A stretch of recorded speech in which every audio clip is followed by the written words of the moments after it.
Oke, selamat siang teman-teman semuanya, ketemu lagi dengan saya, Surya MS Review.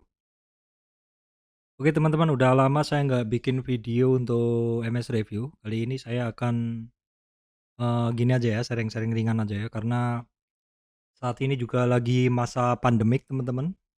Masa pandemik seperti ini kita banyak di rumah, aktivitas banyak kita lakukan dari rumah, seperti itu ya. Apalagi saat ini sedang PPKM darurat ya, pembatasan kegiatan masyarakat darurat, kita harus nurut seperti itu.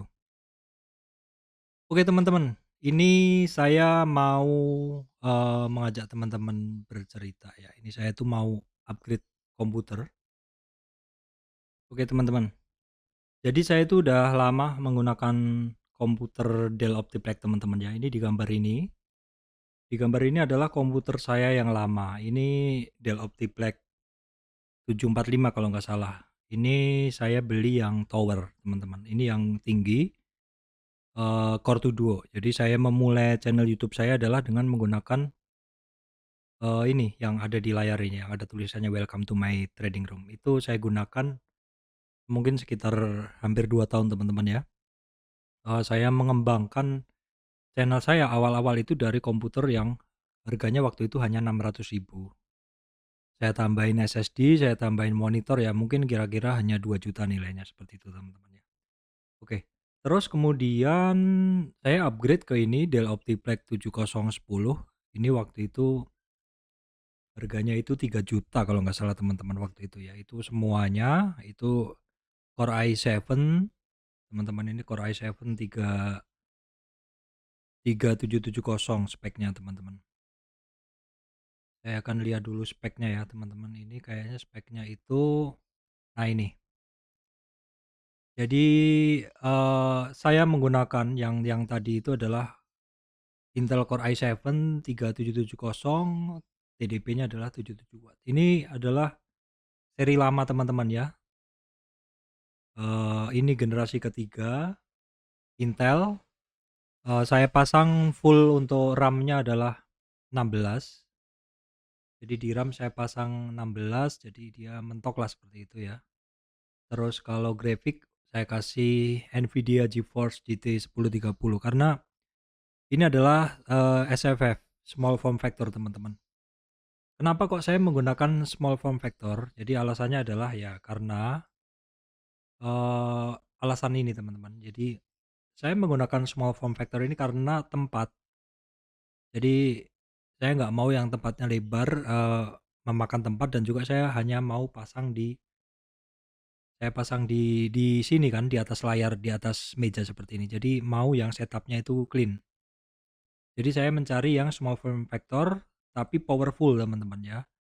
Powerful, jadi walaupun dia kecil, tetapi secara, prosesor dia kencang. Ini belum diatur-atur ya teman-teman, belum di-overclock atau apa, masih standar semuanya.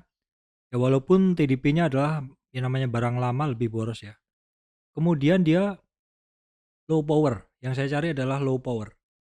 Low power kenapa? Karena, ini hanya menggunakan, ini teman-teman, dia menggunakan tenaga itu hanya CPU-nya itu hanya sekitar 275-an watt maksimal. Nah kemudian branded. Nah branded kan ini karena merek dari, saya menggunakan Dell Optiplex ini kan jelas ya teman-teman, merek kan seperti itu. Namun ini adalah generasi ketiga, jadi, ada keterbatasan di mana ketika saya ngedit, saya nggak bisa menggunakan fitur-fitur yang terbaru dari software editing saya. Makanya kenapa akhir-akhir ini saya untuk editing, itu saya banyak menggunakan iPad Air 2020 yang, pernah saya bikin, sedikit videonya ya. Saya belum sempat bikin unboxing-nya dan juga video yang lebih detail tentang iPad-nya. Tetapi sebenarnya iPad Air 2020 itu sudah sangat sering saya gunakan untuk ngedit. Cara, power bagus sekali, cuman beberapa fitur saya kan nggak bisa ngedit yang lebih detail teman-teman ya, hanya editing standar aja seperti itu. Oke teman-teman, nah sekarang kan saya udah cukup lama ya, menabung juga, ini sebenarnya udah saatnya saya harus berganti, CPU. Dan ini adalah incaran saya teman-teman, ini Kalau kita lihat, ini adalah Dell yang, eee, terbaru lah istilahnya, bukan yang terbaru tapi istilahnya ini juga Dell yang cukup update ya teman-teman. Saya akan, bahas di sini teman-teman. Oke, saya akan berikan gambaran sih kenapa kok saya milih, Dell itu. Nah ini langsung saja ke halaman ya ini teman-teman, ini halaman Shopee. Nah, teman-teman bisa lihat ini halaman Shopee, saya lagi cari-cari barang. Nah ini adalah salah satu barang yang saya temukan, teman-teman bisa lihat di makro komputer ya. Dell Optiplex 5060 SFF, small form factor teman-teman ya, small form factor, Core i7 dengan 8700 mulus. Nah, di sini beberapa hal yang saya perhatikan adalah dia generasi 8 teman-teman ya. Di sini dia generasi 8 SFF ya, jadi yang kecil. Kemudian yang kecil itu bukan yang ukurannya lebih kecil lah dari yang tower seperti itu. Kemudian ini Core i7 8700 generasi kedua. Ini kalau detailnya, saya bisa lihat di Dell-nya. Jadi untuk detailnya saya menggunakan langsung aja dari Dell teman-teman. Kenapa kok saya memilih, Dell Optiplex 8700? Sebenarnya di sini saya bahas teman-teman ya, saya bahas di sini, saya mencari pengganti Dell Optiplex 7010 ya, dengan syarat apa yang harus saya penuhin. Yang pertama ada fitur yang harus ada fitur-fitur baru ya maksudnya teman-teman, harus SSD NVMe karena ini perlu untuk saya gunakan untuk membuat satu sistem komputer yang cepat, karena SSD sekarang yang paling cepat adalah yang NVMe. Kemudian memungkinkan untuk saya pasang Intel Optane ready teman-teman ya. Jadi, saya harus mencari CPU yang memiliki motherboard yang support Intel Optane ready, kalau nggak salah generasi ke-7 ke atas ya teman-teman. Kemudian new gen prosesor, jadi prosesornya itu harus generasi yang agak-agak muda lah. Ini generasi 8 teman-teman, generasi 8 tuh belum banyak yang ada second-nya. Jadi ini barang belum banyak second-nya, jadi ya kalau teman-teman mencari di marketplace masih belum banyak. Oke, kemudian adalah faster RAM jelas karena menggunakan DDR4. DDR4-nya bisa dicek di sini aja langsung teman-teman, bisa cek di sini. Nah, kita untuk mengeceknya langsung ke websitenya dari Dell karena informasi yang paling lengkap di situ dan sebelum membeli kita mesti harus melakukan pengecekan teman-teman. Ini adalah Dell Optiplex 5060 ya, 5060 sesuai yang ada di sesuai yang ada di ini tadi teman-teman, sesuai yang ada di Shopee tadi. Di sini ya. Ini jadi kita mesti ngeceknya Dell Optiplex 5060 SFF i7 8700. Mesti dicekkan lagi ke sini, oke, ya. 5060 tower, ya langsung dicekkan di sini ya teman-teman. Sama kan tadi dia menggunakan ini, yang poin ini teman-teman. Jadi menggunakan Core i7 8700, 6 cores, 12 MB thread-nya, 12, thread-nya up to 4,6.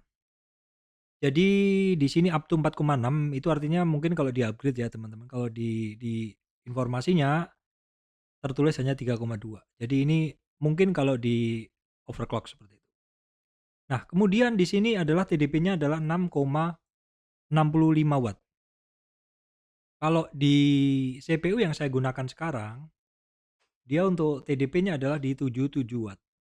Artinya ini nggak beda jauh ya, pemakaian listriknya ya, mungkin turun sedikit seperti itu. Itu tapi nggak terlalu ngefek. Nah, teman-teman di dalam kita memilih, barang online itu, kita harus memegang informasi dulu. Kenapa? Karena di sini ada i7 8700T. Nah, kalau teman-teman googling 8700T itu bedanya dengan yang 8700 biasa, bedanya apa teman-teman harus tahu. bedanya itu mesti dibaca gitu loh. Yang 8700 nggak pakai T, itu dia benchmark-nya dia lebih tinggi. Ya teman-teman, dia benchmark-nya lebih tinggi, sebentar saya berikan nih. Yang 8700 seperti ini, benchmark-nya lebih tinggi. Jadi jangan salah pilih, di sini ada yang 8700T dan 8700. Pastikan kalau kalau diskusi dengan sellernya adalah barangnya tepat seperti itu. Ini informasi bagi teman-teman yang ingin membeli secara online, jadi, tahulah seperti itu, barang yang mau dibeli itu seperti apa. Komunikasinya harus jelas seperti itu. Cari seller yang paham paham ini ya, paham hardware seperti itu. Nah, di sini kan jelas nih yang 8700T sama yang 8700 tuh, kalau yang 8700T, T itu lebih muda ya, kuarter kedua 2018, kalau yang 8700 biasa, kuarter keempat 2017. Bedanya adalah, dia di, TDP-nya teman-teman ya, di konsumsi dayanya satunya 35, yang T35, yang satunya adalah 65. Ini biasanya adalah yang wattnya lebih kecil itu adalah low power. Artinya kalau low power juga teman-teman mesti siap, secara power tentu akan ada yang disunat seperti itu. Jadi percayalah kalau yang powernya konsumsinya lebih tinggi untuk kelas prosesor yang sama, biasanya satunya karena fitur low powernya jadinya sehingga, kecepatan atau kekuatan dari prosesornya juga tentu akan berubah seperti itu. Saya percaya hal tersebut dan untuk itu saya akan memilih yang 8700 teman-teman ya, 8700.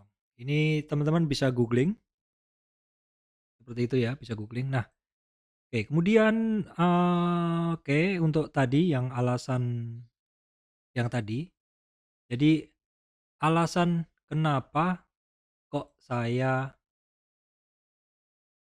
memilih, Gen 8 ini, ini Optiplex 5060, 8700. Oke, saya akan coba ini teman-teman coba rincikan di bawah. Jadi untuk yang Optiplex yang saya incer di 5060 itu, dia sudah memiliki fitur-fitur yang saya perlukan, teman-teman. Tadi dari prosesor oke, i7 8700 oke ya. Kemudian ini operating system yang didukung ya Windows semuanya bisa. Nah, kemudian oke, di sini untuk urusan memori teman-teman, untuk urusan memori saya harus mencari memori yang cepat yaitu DDR4. Nah, di sini konfigurasinya bisa sampai 32 bahkan sampai 64 teman-teman ya, tergantung teman-teman mau isi seberapa. Ini udah, memenuhi sekali apa yang saya inginkan. Karena kemungkinan program-program editing ini ke depannya akan lebih berat ya teman-teman. Jadi, mau tidak mau harus mencari RAM yang cepat. Apa gunanya kita menggunakan SSD yang kenceng tapi RAM-nya nggak cepet kan seperti itu. Nah, kemudian nih hard drive-nya teman-teman. Hard drive-nya pilihan storage-nya sangat-sangat, eee, banyak pilihan. Kita bisa lihat di sini dari hard disk biasa teman-teman yang 5400 sampai yang 7200. Ini yang standar umumnya dipakai orang, tapi saya nggak pakai itu. Oke, ini bisa menggunakan yang hybrid juga. Jadi, hard disk yang ada buffer memorinya yang lebih kencang ya. Istilahnya kalau sekarang disebut sebagai hybrid, seperti itu. Kemudian di sini juga bisa menggunakan pilihan SSD. Kalau kalau SSD kan secara umum bisa dipasang di SATA kabelnya teman-teman ya. Kalau biasa itu kecepatan sampai 500, gigabit per second ya. Nah, itu 500 megabit maksud saya, 500 Mbps ya teman-teman, bukan gigabit, 500 Mbps, tadi saya salah sebut. Nah, ini juga ada pilihannya dengan menggunakan M2 solid state drive ya teman-teman, PCIe. Jadi bisa ada pilihan itu M2 soketnya, kemudian ada juga nih M2 NVMe, jadi bisa mendukung NVMe ya teman-teman, oke. Kemudian pilihannya banyak sekali, di sini juga ada ini yang saya cari. Intel Optane Memory. Belum tentu saya akan menggunakannya, tetapi setidaknya slotnya sudah ada. Sehingga ketika saya perlu suatu saat nanti, ya nggak ada masalah saya tinggal beli, seperti itu. Jadi kemungkinan saya membeli ini barang itu bisa dipakai dalam beberapa tahun ke belakang. Oke, kemudian kita lihat di sini apa yang mungkin bisa kita ini. Di sini ada, Type C USB di front, di depan, oke. Ini bagus, ya teman-teman, karena sekarang kan mulai banyak, ini ya teman-teman, seperti ini nih Type C-nya kan di depan, port di depan ada port macam-macam itu yang memang sedang saya cari. Jadi harus ada koneksi-koneksi terbaru Type C di depan, kemudian di belakang ada Type C juga, tapi ini opsional, belum tentu ada. Kemudian yang mesti diperhatikan, ini SFF itu minimal, SFF itu yang kita beli itu minimal SFF. Kenapa? Ya supaya kita bisa, setidaknya memasang di sini teman-teman. Memasang apa? Memasang kartu grafis dedicated. Jadi kalau untuk editing kan kita minimal memang harus pasang, VGA dedicated supaya hasil kerjaan kita lebih cepat. Walaupun komputernya udah didukung dengan, internal atau istilahnya onboard VGA, tapi lebih baik kita pasang lagi teman-teman ya, seperti itu. Oke, teman-teman saya lanjutkan lagi. Nah, di sini juga yang saya perhatikan juga nih, untuk yang tower dia 200 watt, yang tower itu yang CPU yang biasa teman-teman yang berdiri. Nah, kalau ini yang saya ambil ini adalah yang small form factor, hanya maksimum 200 watt. Kalau yang lainnya ini standar. Nah, teman-teman yang perlu juga diperhatikan adalah karena saat ini adalah kemungkinan Windows 11 beberapa bulan lagi akan umum, maka yang harus diperhatikan adalah sudah terhadap ada fitur TPM2 ini kita gunakan untuk install Windows 11. Jadi memang ini barang sudah memenuhi apa yang saya inginkan. Nah, ini kalau teman-teman lihat, kondisi depannya seperti ini ya, ini power, ini optical drive ya, kemudian ini USB Type C, ini USB power, USB biasa, ini USB power saya versi 3 kayaknya. Kemudian ini adalah, jack kayaknya ya, ini kayaknya headphone. Kemudian di belakang ini ada, oke sebentar saya mengganggu ininya. Oke, di bagian belakang ini ada macam-macam port ya, ini power, kemudian ini, USB lengkap, ini DisplayPort ya teman-teman, ini slotnya, ini kuncinya, bagusnya ada kuncinya seperti itu. Nah, ini sudah barang yang saya perlukan untuk upgrade teman-teman. Nah, kalau masalah harga berapa gini, kalau kita lihat di sini ada pilihan teman-teman, teman-teman mau mengambil 8 giga 1 terabyte NVMe 128, jadi ini dual storage. Ya dual storage teman-teman ya, ini harganya mulai 7,4, tapi kalau saya 8 saya rasa kurang, 16 minimal. 16 minimal. Nah, kalau 16 teman-teman misalkan mau menggunakan 1 tera 256 seperti ini adalah 7.800.000. Kalau 32, 8.800.000. Artinya kalau teman-teman menambah, 16 gigabyte RAM lagi, tambahannya adalah sekitar 1 juta, teman-teman, seperti itu. Ya mungkin kalau ongkos kirim nanti, disesuaikan teman-teman menggunakan yang kargo ataupun menggunakan layanan cepat. Kalau misalkan layanan cepat masih kisaran 300 ya nggak ada masalah, seperti itu. Ini pilihan saya, dananya sekitar 8.800.000, kemungkinan saya akan memakai CPU ini untuk ya masa yang ya yang cukup panjang lah teman-teman. Kalau yang kemarin saya gunakan, yang pertama saya gunakan sekitar 2 tahun, berikutnya yang Optiplex 7010 itu saya gunakan sekitar 3 tahun. Nah, mungkin ini akan saya gunakan 5 tahun.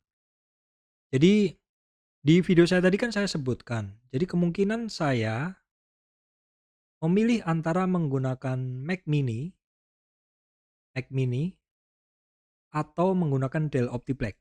Kalau Mac mini sekarang harganya adalah sekitar 10.500.000, ya anggap aja sama ongkos kirim kan 10.800.000. Kalau kalau yang Dell ini saya kan 8,8 tambah ini 9.300.000. Jadi sebenarnya selisih dengan Mac mini hanya sekitar 1 juta lebih dikit. Ini masih pertimbangan teman-teman ya, karena saya sendiri masih, eee, maksudnya saya sendiri masih memilih-milih antara menggunakan Mac mini ataupun menggunakan Dell Optiplex ini. Segitu aja teman-teman dari saya. Kalau teman-teman ada yang mau komentar, memberikan saran sebaiknya menggunakan apa, silahkan teman-teman, kita diskusi di komentar. Oke teman-teman, demikian dari saya, Surya MS Trade and Investment. Terima kasih teman-teman. Ini adalah sharing saya ingin mengupgrade komputer saya, Dell Optiplex yang sekarang saya pakai. Terima kasih teman-teman semuanya.